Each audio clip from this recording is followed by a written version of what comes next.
Entre les randonneurs, la faune et la flore, la cohabitation n'est pas toujours évidente sur le massif. Réunis ce jeudi à la réserve naturelle du Tannet-Gazon du Fin, la MISEN, mission interservice de l'eau et de la nature du département des Vosges, veille toute l'année au respect des règles et procède parfois à des interpellations. 170 litres de myrtilles ont été saisis la semaine dernière et une cinquantaine ce jeudi matin dans le secteur. Plusieurs enquêtes sur des trafics sont en cours. Les sanctions prévues par la loi en matière d'environnement et en particulier sur ce site sont des peines qui peuvent aller jusqu'à des peines d'emprisonnement. La confiscation également qui est encourue et qui est quasiment systématiquement prononcée.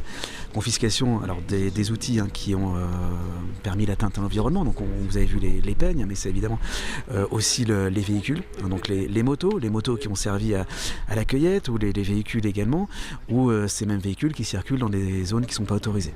23 opérations de contrôle ont déjà été effectuées depuis le début de l'année sur ce site d'un peu plus de 500 hectares.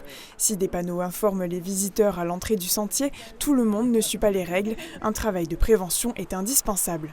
Il y en a encore besoin et ça sera, je pense, encore utile pendant les prochaines années, puisque du coup, il y a une sensibilisation au long cours à mettre en place. C'est ce qu'on fait depuis plusieurs années par le conservatoire en mettant en place des maraudeurs. Donc, c'est des personnes qui vont à la rencontre du public.